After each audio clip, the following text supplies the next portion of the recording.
Hello दोस्तों, कैसे हैं आप सब। अगर आप रिवीजन नहीं करते हैं तो आपको नई चीज़ें सीखने का भी कोई फ़ायदा नहीं है। आज की इस वीडियो में हम जानेंगे रिवीजन के बारे में। रिवीजन क्या होता है, रिवीजन करना क्यों ज़रूरी है और रिवीजन करने के क्या क्या तरीके हैं। तो इस वीडियो से आपको बहुत ज़्यादा ज्ञान मिलने वाली है, तो इस वीडियो को अंत तक ज़रूर देखना। तो चलिए शुरू करते हैं और जानते हैं। तो सबसे पहले जानते हैं रिवीजन क्या है। वैसे तो हर कोई जानता है कि रिवीजन क्या है, पर फिर भी मैं आपको बता दूं कि रिवीजन क्या है। तो रिवीजन का सिंपल सा मतलब यह है कि अगर आपने किसी चैप्टर को पढ़ा था तो उसको दोबारा याद करने की क्रिया को ही रिवीजन कहते हैं। अब हमने जान लिया है कि रिवीजन क्या है। अब हम जानेंगे रिवीजन करना क्यों ज़रूरी है। अगर आपने किसी चैप्टर को पढ़ा और उसे आपको लंबे समय के लिए याद रखना है, तो इसके लिए आपको रिवीजन करना होगा।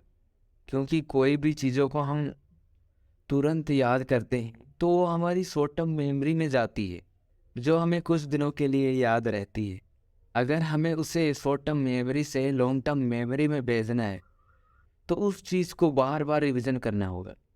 क्योंकि रिसर्च में पाया गया है कि 24 घंटे बाद हम चीज़ों को 18% ही याद रख पाते हैं, यानी कि 82% चीज़ों को हम भूल जाते हैं। तो उसके 24 घंटे बाद ही, ठीक है। इसलिए आपको चीज़ों को याद रख पाने के लिए आपको 24 घंटे बाद दोबारा से रिवीजन करने की ज़रूरत पड़ती है। अब हम जानेंगे कब कब रिवीजन करना चाहिए।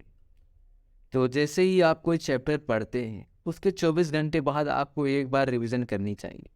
फिर उसके 1 हफ्ते या 7 दिन बाद दोबारा से आपको रिवीजन करना है। फिर उसके 1 महीने बाद आपको रिवीजन करना है। फिर इसी तरह से आपको फिर 2 महीने बाद, फिर उसके 3 महीने बाद आपको इसी तरह से अपने टाइम को बढ़ाते हुए आपको रिवीजन करने। फिर आप देखेंगे कि आप पहले से कम समय में आप अपना रिवीजन पूरा कर पा रहे हैं। पहले अगर आपको रिवीजन करने में 10 मिनट लगता था तो अब आपको 5 मिनट लगने लगा है। ऐसे ही होगा जब आप कई बार रिवीजन कर लोगे। अब सबसे इम्पोर्टेंट, रिवीजन कैसे करें। मैं आपको फिर से बता दूं कि हमें रिवीजन करके करना क्या है। रिवीजन का सिंपल सा मतलब ये है कि चीज़ों को दोबारा से याद करना। तो हमें रिवीजन में इसी चीज़ का ही ख्याल रखना है कि जो हमने पढ़ा था उसे दोबारा याद करना है, ताकि हम एग्ज़ाम में भी याद रख पाएँ, ठीक है, और उसे लिख पाएँ। रिवीजन करने का पहला तरीका है रीड फास्टर। आपको अपने नोट्स को जल्दी जल्दी पढ़ना है, ठीक है।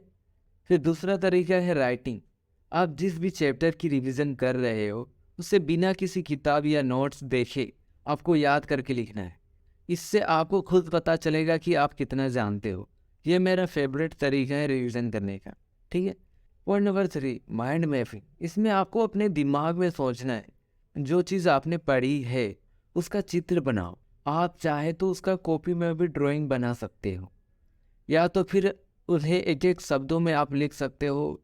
इसमें आपका रिवीजन बहुत जल्दी हो जाएगा, क्योंकि आप जब चीज़ों को एक एक शब्दों में लिखेंगे तो बहुत ही ज़्यादा आसान होगा, आपके माइंड में भी रहेगा चीज़ें। और जब एग्ज़ाम आएगी तो उसे आपको डिटेल में लिखना है। लेकिन अभी के लिए फ़िलहाल आपको रिवीजन के लिए आपको एक एक शब्दों में एक एक इम्पोर्टेंट शब्दों को ही लिखना है। पॉइंट नंबर 4, फ्लैश कार्ड बनाइए। फ्लैश कार्ड बनाने से भी आपका रिवीजन बहुत जल्दी और बहुत ही बेहतर तरीके से हो जाएगा। आप जब चाहे उसे देख सकते हैं, जहाँ चाहे लेके जा सकते हैं, और जिस भी टाइम चाहे आप रिवीजन कर सकते हैं, ठीक है। देख के रिवीजन कर सकते हैं। तो ये भी एक बेहतर तरीका है रिवीजन करने का। और कोशिश करो कि फ्लैश कार्ड में चीज़ों को जितना शॉर्ट में लिखो उतना ही अच्छा है। आई होप कि ये वीडियो आपके लिए लाभदायक साबित हुई होगी। धन्यवाद।